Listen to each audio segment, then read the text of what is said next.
Você está começando a competir em Lorcana e não sabe qual deck montar. A tal da rotação está vindo e você não sabe o que fazer. Vamos resolver esse problema hoje.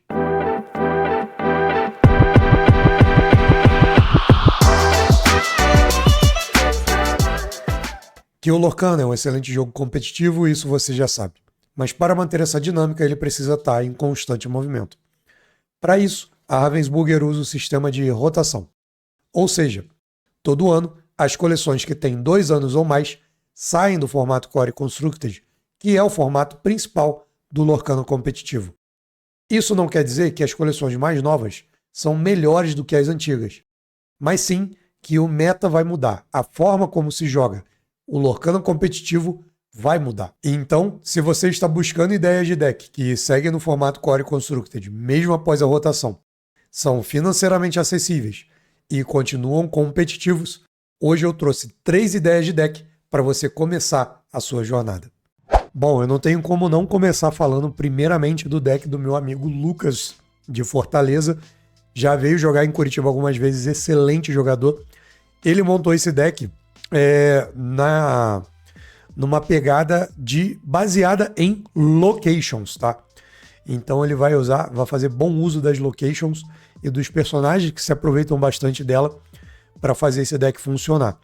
Ele tem um bom resultado, já foi campeão de 7 Championship lá em Fortaleza. Claro que na mão do jogador certo o deck vai performar melhor, mas aqui temos um deck que eu considero bem consistente, bem interessante, e é bom ver um Rubi cinza, um vermelho cinza finalmente conseguindo ter uma perspectiva de competitivo, porque geralmente são cores que uma combinação de cor que não tende a funcionar muito bem no competitivo. Mas com esse deck aqui ele conseguiu montar, fazer rodar redondinho, muito, muito bom. Então aqui ele tem basicamente 2 vertentes, que geralmente ele vai para uma vertente de mais challenge, né? Onde ele tem que responder ao jogo do oponente, que tende a agressivar mais. Então aqui ele tem uma abertura com o Capitão Gancho. Mas quando ele vai para a estratégia normal dele, ele vai sempre optar pela Mulan, que vai começar já a filtrar cartas que ele precisa, as cartas que ele precisa encontrar para fazer a estratégia rodar. E aqui na curva 2 é a mesma coisa, tá? Você tem uma vertente mais baseada nas locations, com a Fera. A Fera tem Rush 3/1, e se ela der o challenge numa location, ela não leva dano do challenge, independente de como ele aconteça.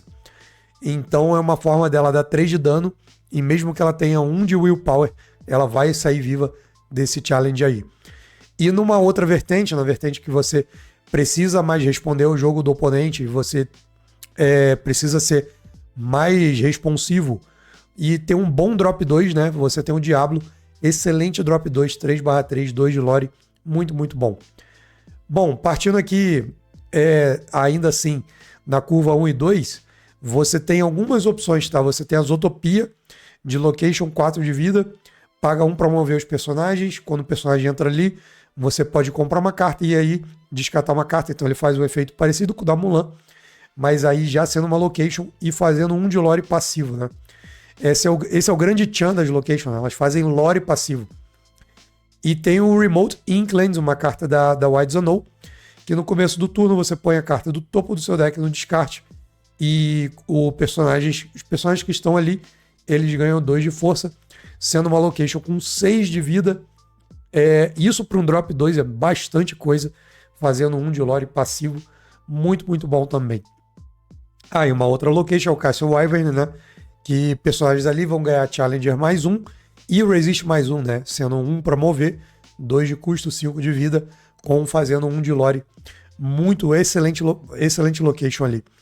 Para mim, o tchan desse deck está em algumas cartas que estão aqui. Tem cartas que estão ali para se beneficiar das locations. Claro, a Elsa, ela entra e você paga 2 a menos na próxima location que você jogar. Ela está ali mais como para dar suporte na estratégia do deck. A Vanellope, que quando começa ali, se estiver numa location, ela vai comprar uma carta e ganhar 1 de lore. E o Launchpad, que está ali para dar resist mais 1 nas locations, né? Mas para mim, o tchan desse deck está nessas 3 cartas aqui. E eu vou fazer talvez por ordem de importância, tá? A menos importante para mim, talvez, dessas três, seja a Elsa do Shift. Quando ela entra, ela pode exaurir. Quando ela entra e quando você joga Locations, né? Você pode exaurir personagens com 3 de ataque ou menos para você conseguir fazer challenges bem favoráveis aí. E quando ela tá numa Location, ela ganha mais 3 de Lore. Então ela lora para 4, faz 4 de Lore num turno só, estando numa Location. Logo em seguida, eu citaria o John Silver.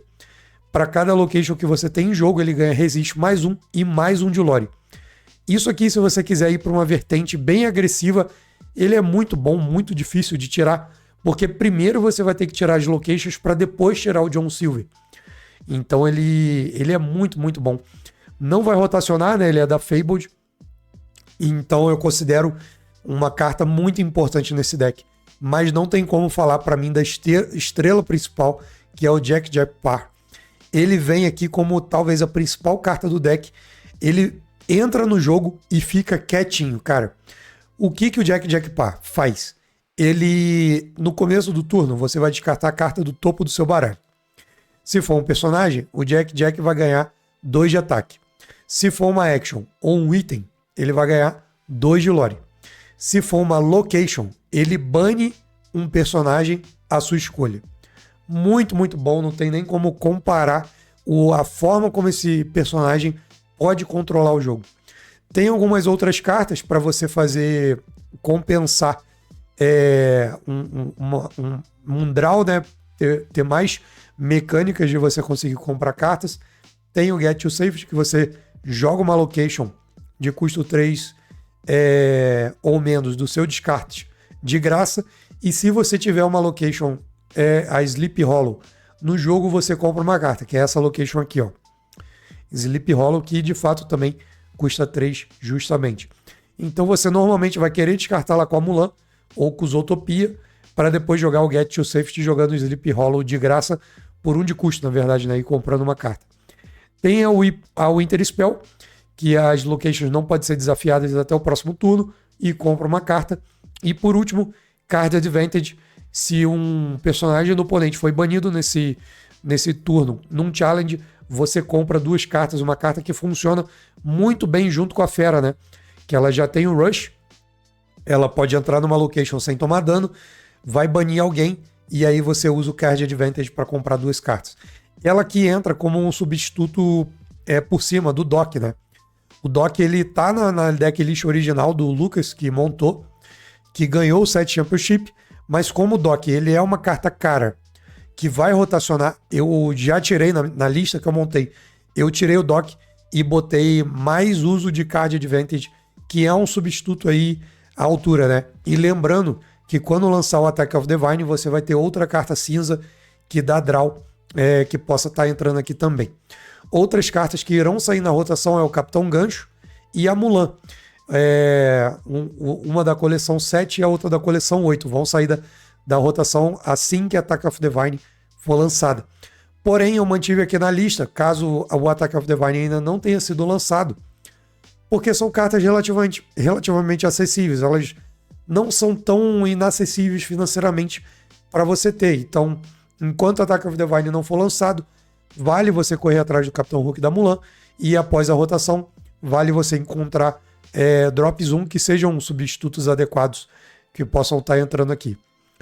Então, excelente deck, Ruby Steel Location, muito complicado de jogar contra, recomendo demais, e é um deck bem acessível financeiramente, muito, muito bom. Partindo para o próximo também, não tem como não falar do deck sensação da Wilds Unknown, que é o Toy Box, né?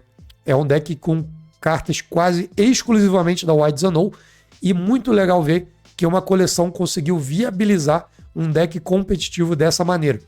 Quase todas as cartas aqui são da Wilds Unknown, então se você pretende comprar Booster Box ou cartas bastante booster da Wilds Unknown, pode fazer sentido para você, ou se você gosta da temática do Toy Story, também faz sentido para você. Um deck acessível financeiramente também. Tem algumas cartas aqui que não são da Wilds Unknown, né? Que é o Headless Horseman, que é da coleção 10 da Whispers in the Well, e a Delamoon Lullaby, que também é da coleção 10 da Whispers in the Well, e a Biogash, que teve reprint na Fabled, né? Então nenhuma carta aqui vai sair na rotação. Todas as cartas desse deck, esse deck vai se manter pós-rotação, então ele só tende a ficar melhor, o que é uma excelente notícia, tá? Como que ele funciona? Eu não vou me alongar na explicação de como que ele funciona, mas basicamente você vai ter alguns bons drop 1 e você quer buscar o Wood, e quando ele questa, você compra uma carta e joga um personagem de custo 2 ou menos, e aí ele dá mais um de willpower para os outros brinquedos. Essa carta aqui, ela provavelmente é a mecânica-chave do deck, junto com a Jessie também, né? Que quando você paga 2 a menos para jogar uma carta, você dá menos 1 de ataque para um personagem, a sua escolha, fazendo com que você tenha um bom controle de jogo, e toda vez que ela questa, se você tem mais outros 2 brinquedos, você compra uma carta também. Então, eles conversam muito, os brinquedos conversam muito entre si. Gosto muito, tem uma boa forma de controle com o Sid Phillips. Excelente carta muito boa. Apesar de ser uma 6 não tintável, né? Muitas pessoas torcem o nariz quando vem uma 6 não tintável, mas ela é uma carta que funciona muito bem nesse deck, porque você pode banir um brinquedo seu, que geralmente se beneficia de ser banido, e aí você força o oponente a ter que escolher a banir um personagem dele. E toda vez que um brinquedo é banido, você ganha 2 de lore. Ou seja, ele já entra banindo um brinquedo, possivelmente, e ganhando 2 de lore para fazer o oponente banir um personagem dele. Junto com isso, você tem o Bouncing Duck, que é um brinquedo para cada brinquedo no seu descarte. Você paga 1 a menos por ele e você tem um personagem 5/5 custando para 2, muito, muito bom. Ele tem uma segunda habilidade aqui, né? Que quando você joga esse personagem, você põe todos os brinquedos no seu descarte no fundo do deck, para que fique evitando que você fique jogando vários Bouncing Duck de uma vez só. E uma outra forma de controle, que é o Headless Horseman. Toda vez que ele entra, ele bane um personagem que tem 2 de ataque ao menos. Uma carta que conversa muito bem com o Delamun Lullaby, que diminui 2 de ataque de um personagem. Conversa muito também com a Jessie, né, que diminui o ataque de personagem também. E faz o Headless Horseman ter uma faixa de personagens baníveis muito maior do que apenas o 2 de ataque, né? Porque você pode usar outras cartas para diminuir o ataque delas, e aí você usa o Headless Horseman para estar fazendo esse banimento meio que quase que automático, né? E por que eu não estou me alongando na explicação desse deck?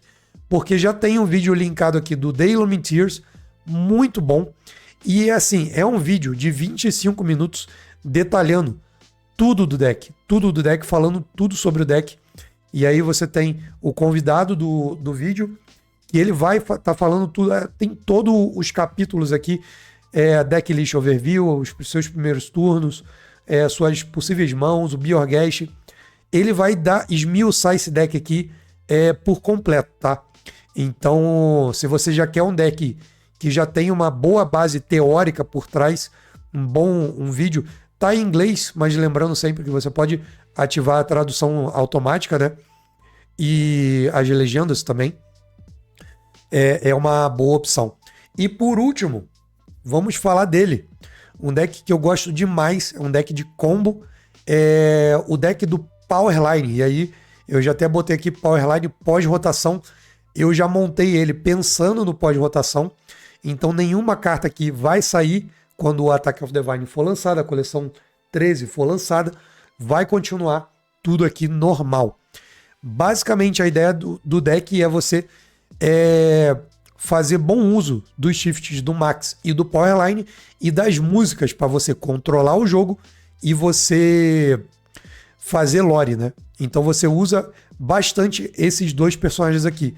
O resto tá aqui para dar suporte, cara, para trazer, para viabilizar com que esses personagens consigam brilhar no jogo.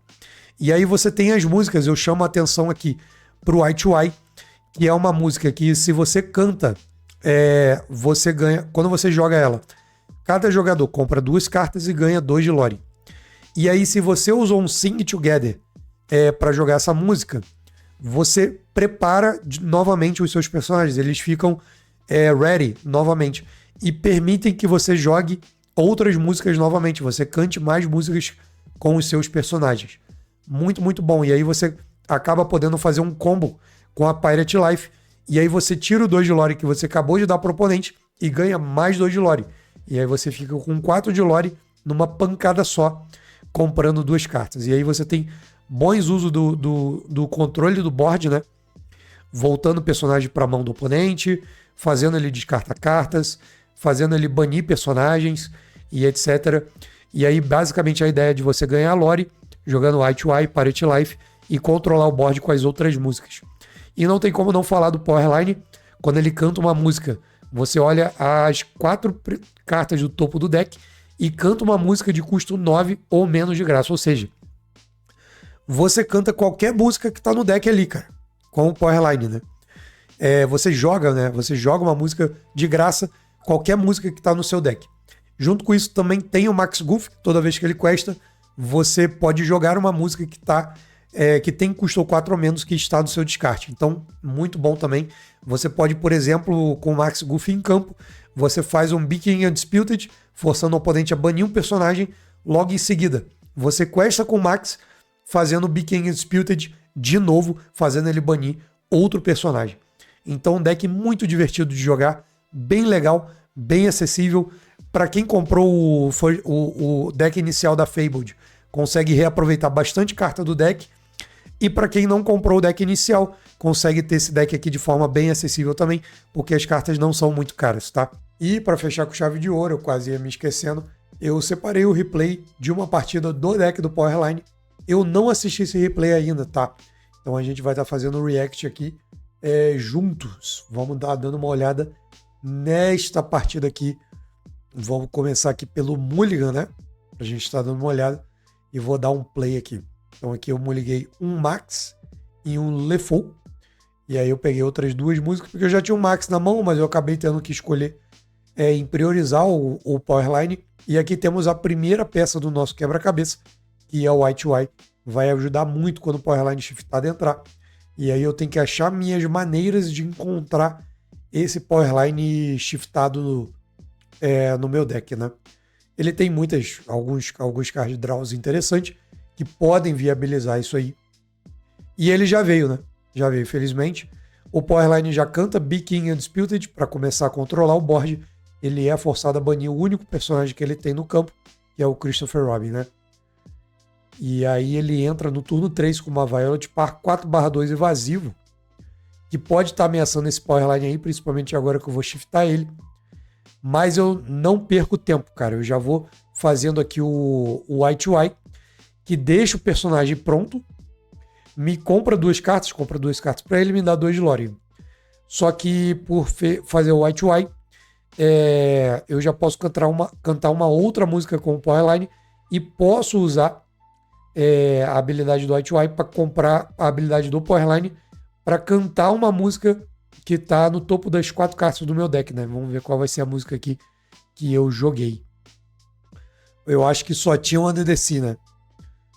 E aí ele, na verdade, era uma Mother Knows Best, um Sudden Chill. E aí obrigou o oponente a descartar uma carta da mão. E junto a isso, meu Powerline já está pronto. Eu posso executar aqui uma Mother Knows Best para voltar essa Violet para a mão dele, para não ameaçar meu Powerline, né? Eu podia ter segurado a Mother Knows Best, mas eu resolvi fazer ele voltar para fazer ele perder tempo de jogo, né? E aí veio um excelente top deck, um King Undisputed, para obrigar ele a banir essa Violet Par. E aí logo em seguida eu já faço a habilidade do Powerline de novo, nesse caso com o Pirate Life, que me dá 2 de lore e tira 2 de lore do oponente, né? Então aqui, apesar de eu ter jogado o Eye to Eye, que dava 2 de lore para ele, eu já tirei a lore dele e fiz mais 2 de lore por causa do King Undisputed. Aqui eu começo a priorizar meus draws, né? E eu canto uma música com o Powerline, apesar de não fazer nada, só para eu tentar forçar a habilidade dele de conseguir puxar mais músicas, né? Eu quero que ele constantemente puxe mais músicas. Eu acabei perdendo o Powerline porque as músicas que veio não eram o suficiente para eu responder o controle do board. Mas aí eu já dei draw em outro, né? E aí, além disso, com o Donald Duck, eu dei draw no Max E aí o Max também consegue fazer o controle de board, porque ele resgata músicas que eu joguei no descarte. E aí eu já fui trazendo o King Undisputed para estar controlando o board, obrigando ele a banir os personagens e ele não ter o que fazer, né? Ele não consegue jogar coisa, porque sempre vem um King Undisputed de novo ou algo que faz voltar o personagem dele para a mão. Então vamos ver aqui como é que vai seguir. Dei o draw do Donald, um draw extra no turno. E aí eu consigo tintar essa Úrsula aí, para conseguir fazer 6 de tinta e jogar o Powerline na próxima. E aqui eu já questo com o Max de novo, volto o gênio para a mão dele, e aí ele não tem o que fazer para conseguir responder o meu campo. E aí já acabou o jogo, né? Aqui nesse ponto já acabou o jogo, eu tô com 17 de lore. Ele pode até ter uma resposta ou outra para tirar meu Max, mas eu acho bem improvável dele conseguir controlar o jogo antes que eu feche 20 de lore, né? Ele jogou um gênio, tá sem tinta, não tem mais o que fazer. Fiz meu draw do turno e fiz o draw do Donald. Que além disso puxa mais um King Undisputed, né? Que eu vou jogar para banir o gênio dele. Mas mesmo assim o jogo já tinha sido encerrado, eu já fechei 20 de lore. Então, fechou o jogo. Um excelente deck, muito divertido de jogar. Se esse vídeo fez sentido para você, já dropa o like, se inscreve no canal para acompanhar mais de Lorcana competitivo. Tamo junto. Valeu, falou.